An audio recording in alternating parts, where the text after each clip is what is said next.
Olá, graça e paz, eu sou o pastor Ricardo Rocha e te dou as boas-vindas no meu canal Uma Pitada de Hermenêutica.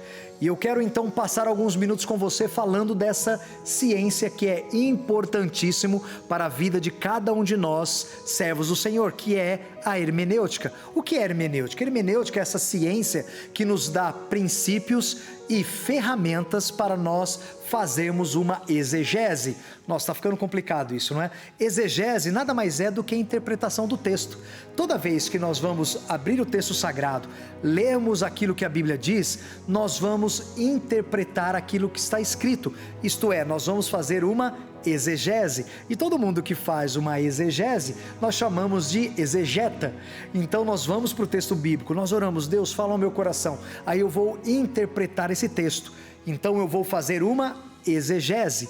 Mas como é que eu sei que essa exegese que eu vou fazer é correta? Como é que eu sei que essa é a correta interpretação do texto sagrado? Para isso eu preciso da hermenêutica, dessa ciência que vai me dar princípios e vai me dar ferramentas para que eu possa fazer uma boa exegese.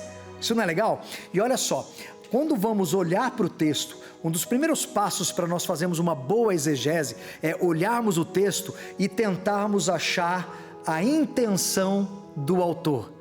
Quantos de nós já não foi em algum estudo bíblico, não é? E depois de ler o texto, alguém pergunta assim: o que esse texto significa para você? Você já ouviu isso alguma vez? É muito comum, não é verdade?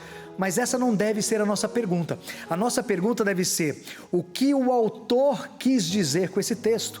Qual o significado que o autor quis dar ao escrever isso?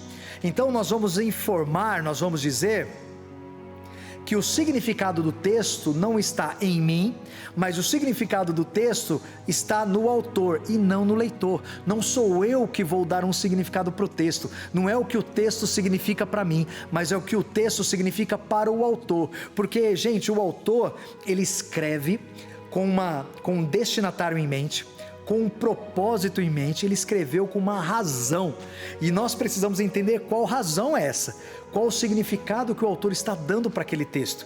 Então, para você fazer uma boa exegese, uma boa interpretação bíblica, você precisa começar a descobrir qual é a intenção do autor, qual o significado que o autor está dando para aquele texto. Então, está no autor o significado do texto e não no leitor.